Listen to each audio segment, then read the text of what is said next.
energy which enables us to see objects from which it comes or from which it is reflected.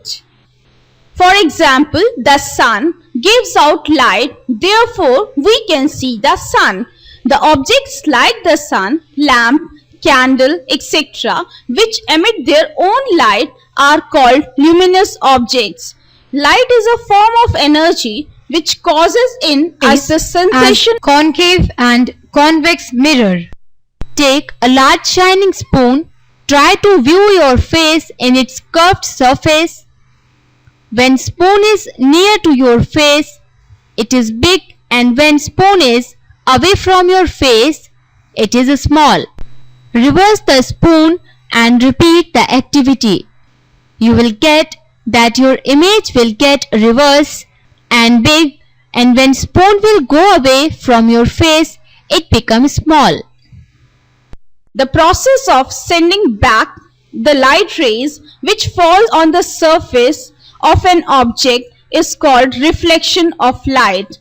Silver metal is one of the best reflectors of light.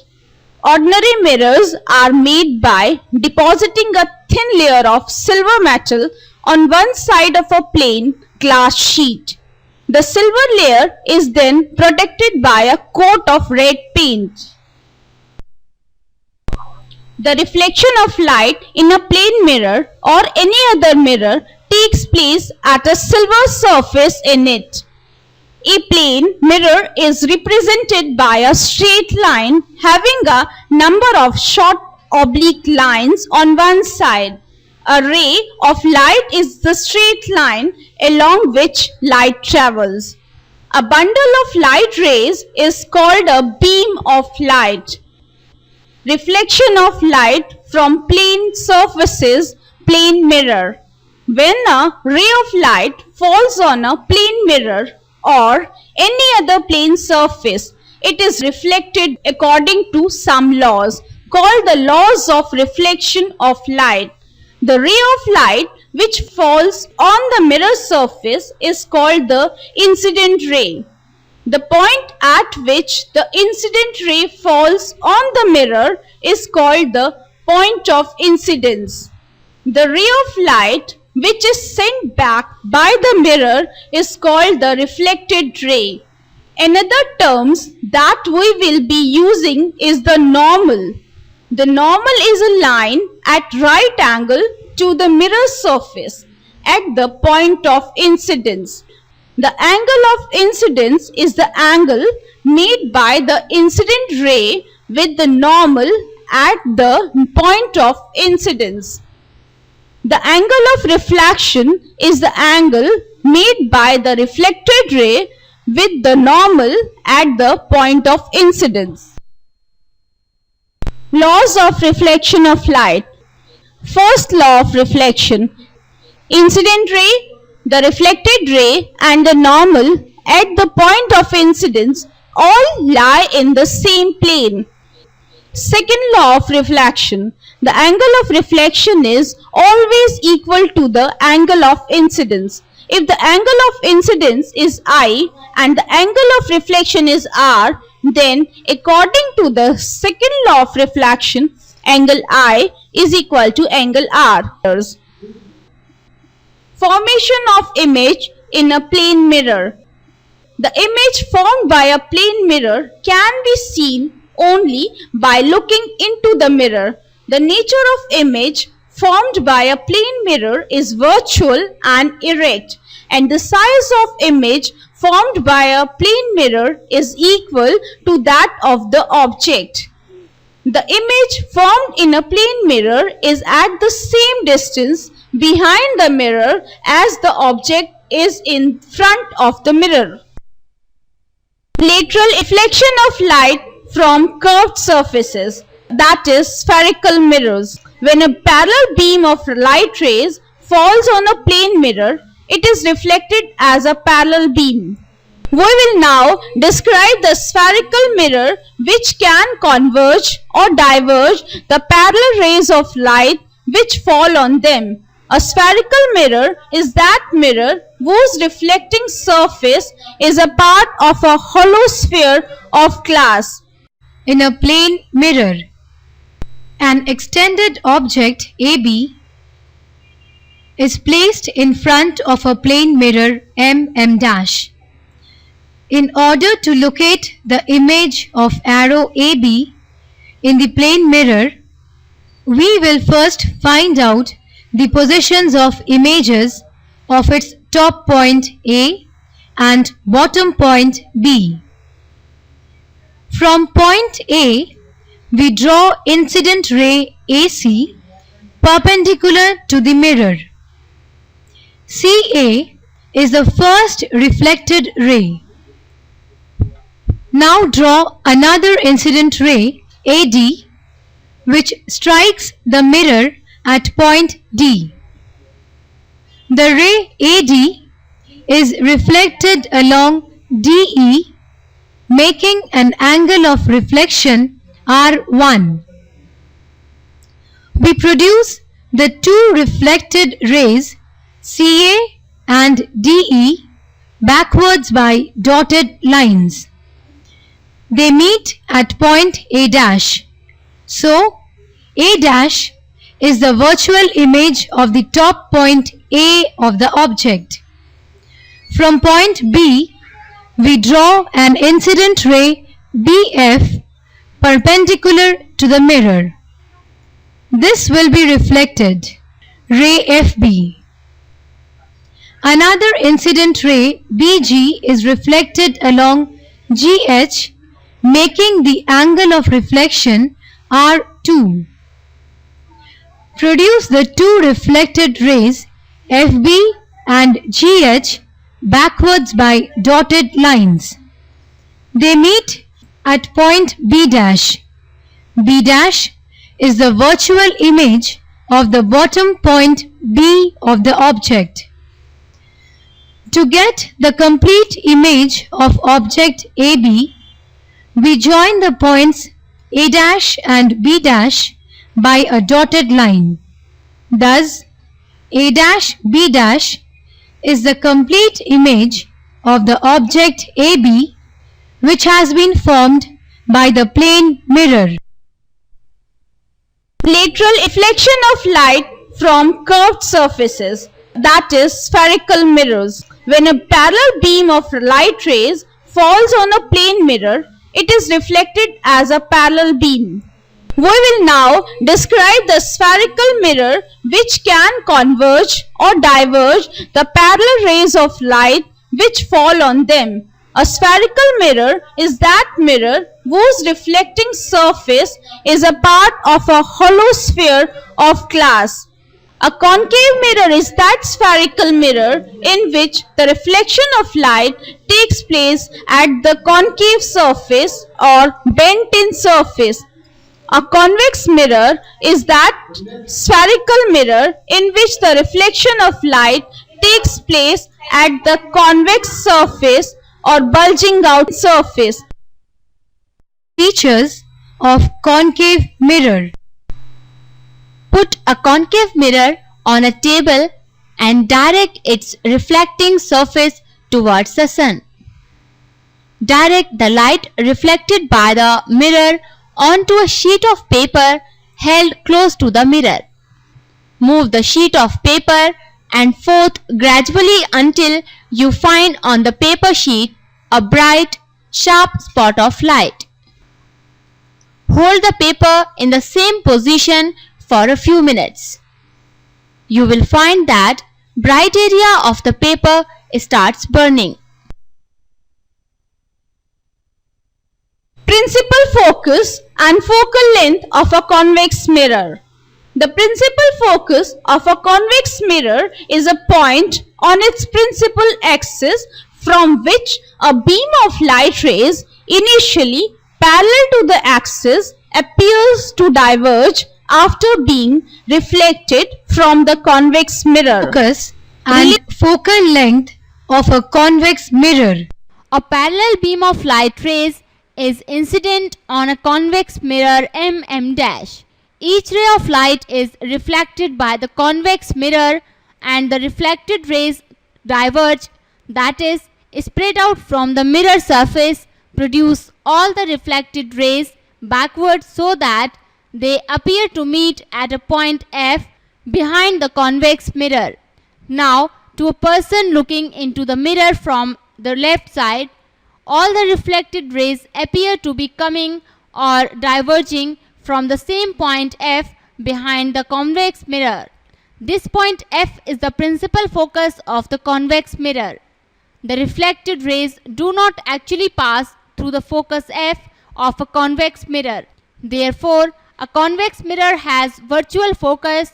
The distance PF is the focal length of the convex mirror. Relation between radius of curvature and focal length of a spherical mirror. The focal length of a spherical mirror, a concave mirror or a convex mirror is equal to half of its radius of curvature.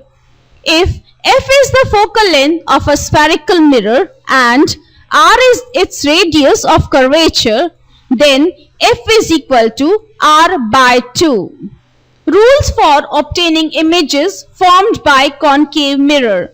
The image is formed at that point where at least two reflected rays intersect or appear to intersect. Rule 1.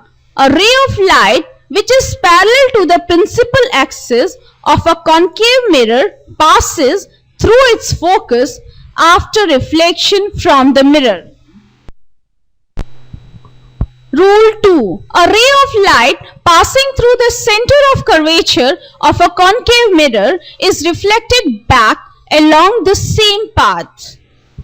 Rule 3. A ray of light passing through the focus of a concave mirror becomes parallel to the principal axis after reflection. A ray of light which is incident at the pole of concave mirror is reflected back, making the same angle with the principal axis. Formation of different types of images by a concave mirror. Case 1. Image formed by a concave mirror when the object is placed between pole and focus of the mirror, that is, object between P and F. It is an enlarged or magnified image. When an object is placed between the pole P and focus F of a concave mirror, the image formed is behind the mirror, virtual and erect, and larger than the object or magnified. While using a concave mirror as a shaving mirror, the face In a should be concave mirror, a ray of light coming on the principal axis gets reflected back on the incident path. If the ray comes parallel to the principal axis at any distance from the axis, it gets reflected towards a point, say F, the principal axis, known as focus of the mirror.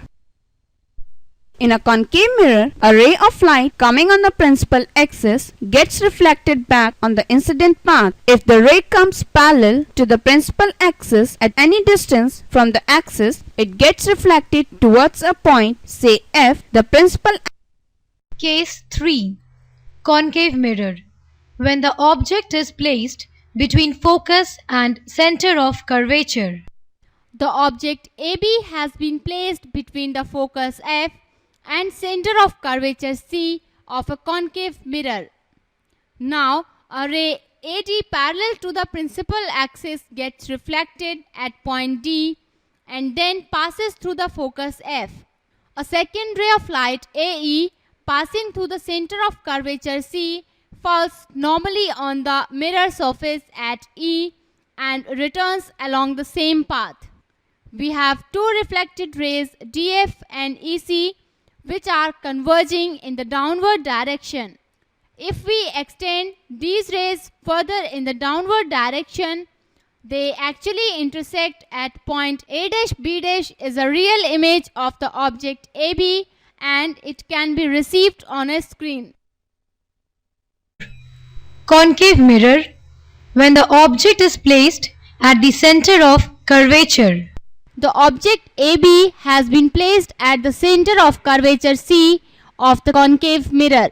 The ray of light AD, which is parallel to the principal axis, passes through the focus F after reflection. The object itself is placed at the center of curvature, so we cannot use this ray to locate the image. We will use rule number 3 of the image formation, which says that a ray of light passing through the focus of a concave mirror becomes parallel to the principal axis after reflection. Take the ray AE passing through the focus F. It strikes the mirror at point E and gets reflected in the direction EA'. The reflected ray DA' and EA' meet at point A'. So, A' is the real image of point A of the object. Draw A', B' perpendicular to the principal axis. A', B' is the real image of the object AB. The image is of the same size as the object. It is real, inverted and formed at the center of curvature.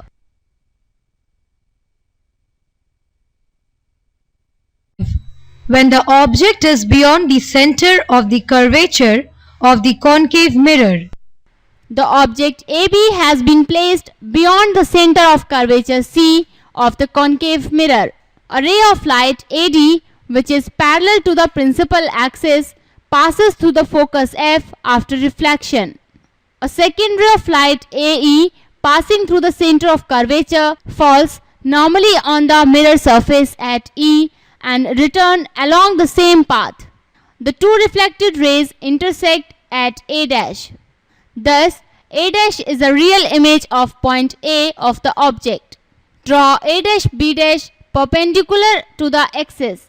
A', B' is the complete image of the object AB. It is clear that the image A', B' is formed between the focus F and the center of curvature C. When the object is at infinity. When the object is at infinity, we have a concave mirror M. Suppose an object has been placed at infinity in front of the concave mirror. Since the object is very far off, it cannot be shown in the diagram. Because the object AB is very far off, the two rays AD and AP from its top point A are parallel to one another but at an angle to the principal axis as shown in figure. These parallel rays get reflected at points D and P and then intersect at point A'. In the focal plane of the A' is a real image of the top point A of the object. Draw A', B' perpendicular to the principal axis from A'. A', B' is the image of the object AB placed at infinity. We find that image A', B' is formed at the focus F of the concave mirror. It is real, inverted and much smaller than the object or highly diminished. Concave mirror. Concave mirrors are used as reflector in torches, vehicles, headlights and searchlights to get powerful beams of light.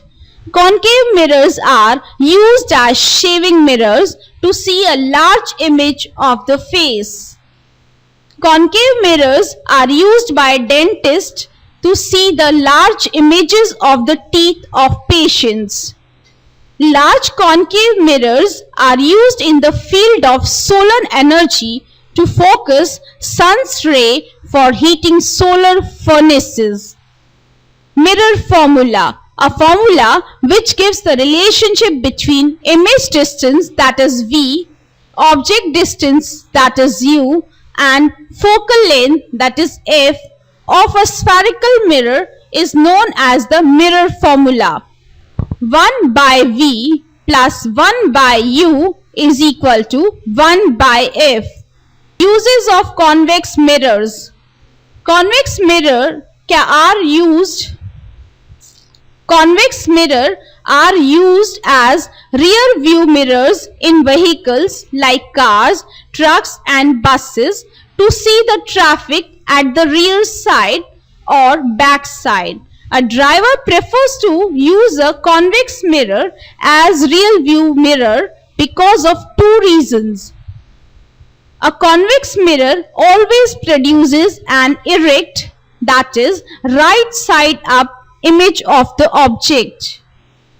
The image formed in a convex mirror is highly diminished or much smaller than the object, due to which a convex mirror gives a wide field of view of traffic behind.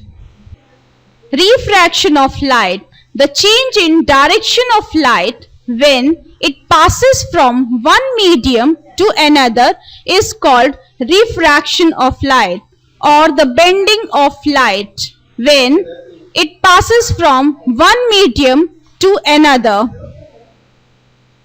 is called the air. Laws of refraction of light.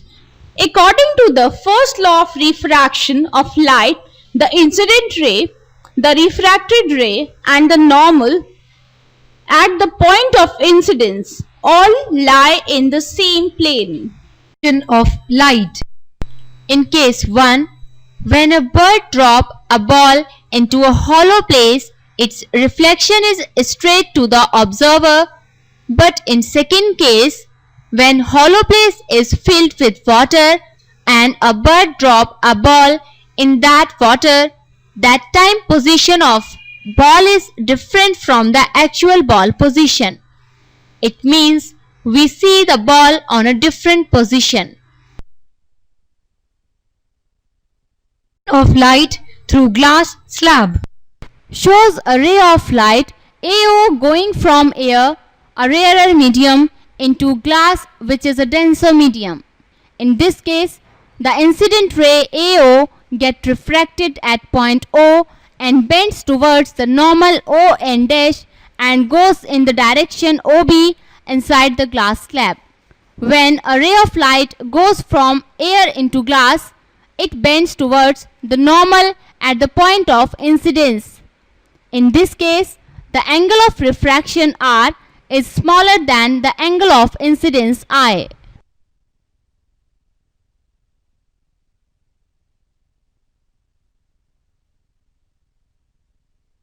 The second law of refraction gives a relationship between the angle of incidence and the angle of refraction. The ratio of sine of angle of incidence to the sine of angle of refraction is constant for a given pair of media, such as air and glass or air and water. That is, sine of angle of incidence upon sine of angle of refraction is equal to constant. Sine I upon sine R is equal to constant. This constant is called refractive index. The value of the constant sine I upon sine R for a ray of light passing from air into a particular medium is called the refractive index of that medium. The refractive index is usually denoted by the symbol N. So, refractive index N is equal to sine I upon sine R, where sine I is equal to sine of the angle of incidence in air and sine R is equal to sine of the angle of refraction in medium. The refractive index of a medium gives an indication of the light bending ability of that medium. Refractive index and speed of light. The refractive index of medium 2 with respect to medium 1 is equal to the ratio of speed of light in medium 1 to the speed of light in medium 2. This can be written as medium 1 to the power n, medium 2 is equal to speed of medium Medium 1 to the power n medium 2 is equal to speed of light in medium 1 upon speed of light in medium 2. 1n2 is equal to v1 upon v2. 1n2 is equal to refractive index of medium 2 with respect to medium 1. v1 is equal to speed of light in medium 1.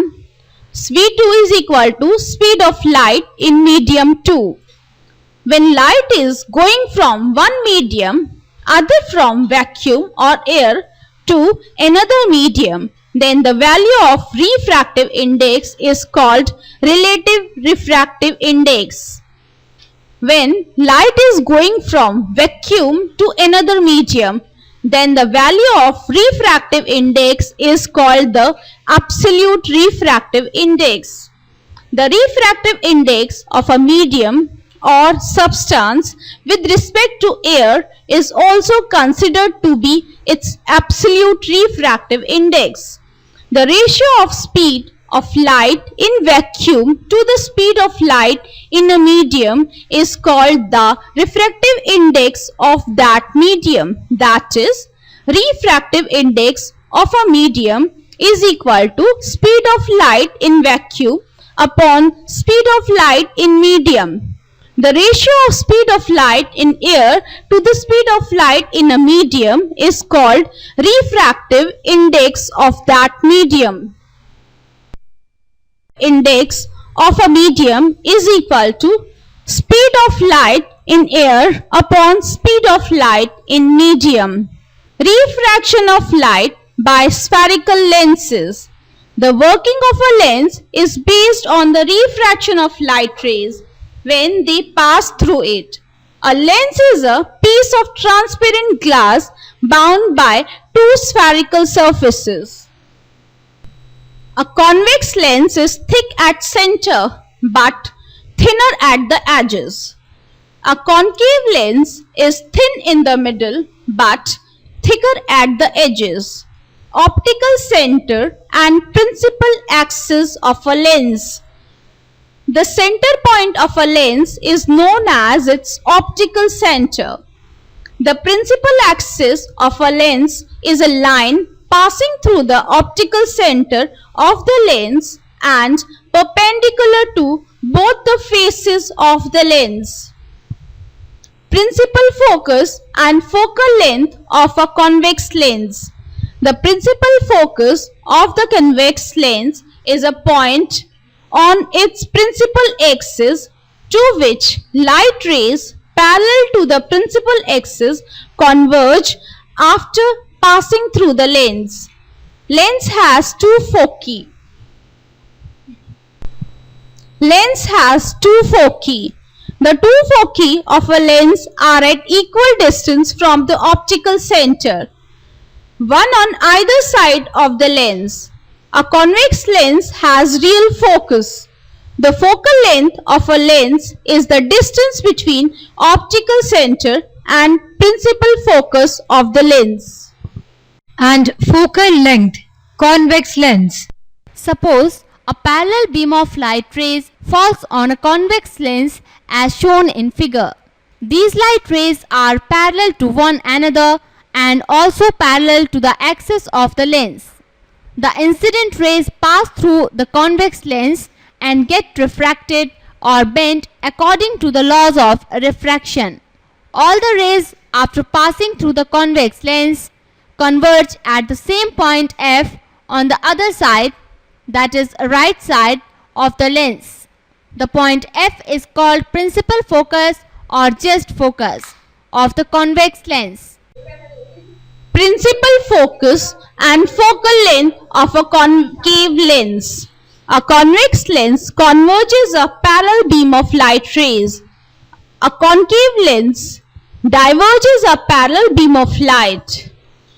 The principal focus of a concave lens is a point on its principal axis from which light rays originally parallel to the axis appears to diverge after passing through the concave lens.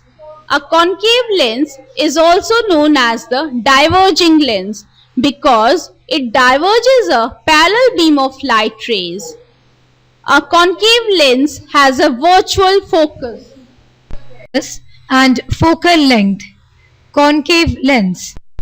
When a parallel beam of light rays on a concave lens, the rays will spread out after passing through the lens.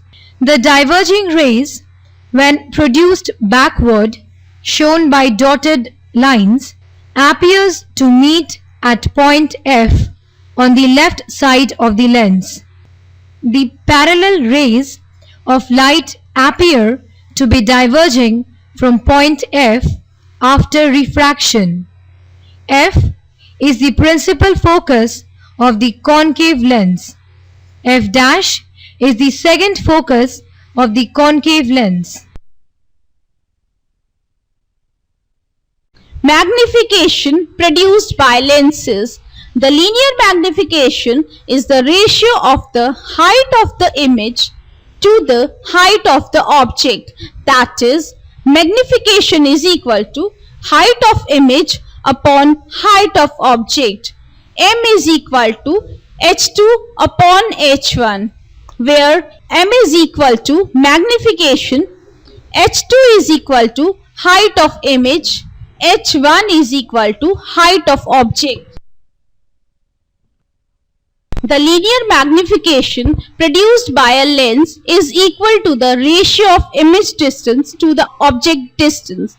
Magnification is equal to image distance upon object distance, where M is equal to magnification, V is equal to image distance, and U is equal to object distance. Rules for obtaining images formed by concave lenses. Rule 1. Concave lens L and its principal axis is x dash y dash. A ray of light AD parallel to the principal axis centers the concave lens, gets refracted at point D and goes in the direction dx. A person looking into the concave lens from the right side.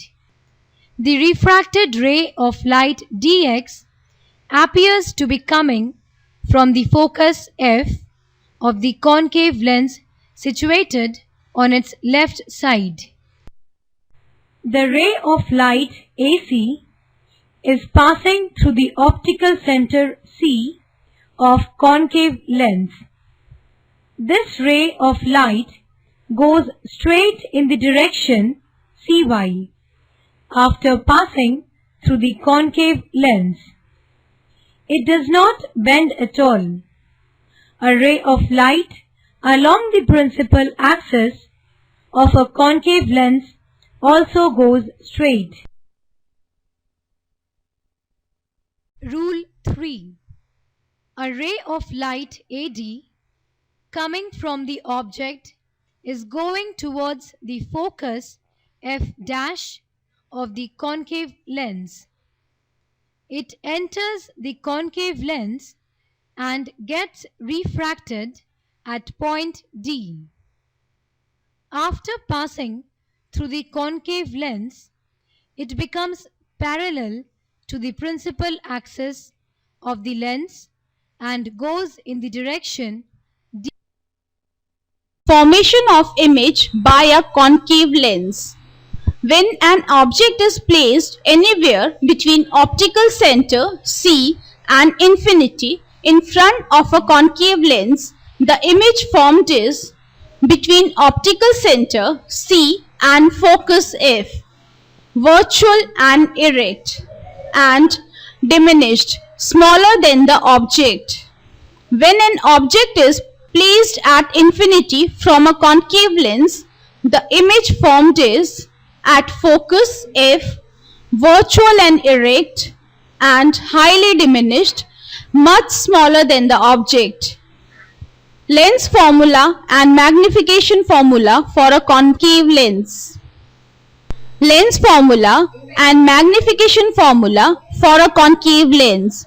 The lens formula for a concave lens is the same as that for a convex lens, which is 1 upon V minus 1 upon U is equal. The magnification formula for a concave lens are also just the same that for convex lens, which are m is equal to S2 upon H1 and m is equal to V upon U. Power of a lens. The power of a lens is a measure of the degree of convergence or divergence of light rays falling on it. The power of a lens depends on its focal length. The power of a lens is defined as the reciprocal of its focal length in meters. Power of a lens is equal to 1 upon focal length of the lens in meters, or P is equal to 1 upon F, where P is equal to power of the lens and F is equal to focal length of lens in meters. The SI units of the power of a lens is diopter. 1 diopter is the power of a lens whose focal length is 1 meter.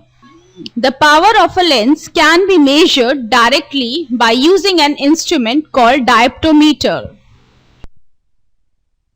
It is used by optician to test the power of spectacle lenses. A convex lens has a positive focal length, so the power of a convex lens is positive. A concave lens has a negative focal length, so the power of a concave lens is negative. Power of combination of lenses. If a number of lenses are placed in close contact, then the power of the combination of lenses is equal to the algebraic sum of the powers of individual lenses. Thus, if two lenses of power P1 and P2 are placed in contact with each other, then their resulting power P is given by P is equal to P1 plus P2. In general, if a number of thin lenses having power P1, P2, P3, so on, etc. are placed in close contact with one another, then their resultant power P is given by P is equal to P1 plus P2 plus P3 plus so on.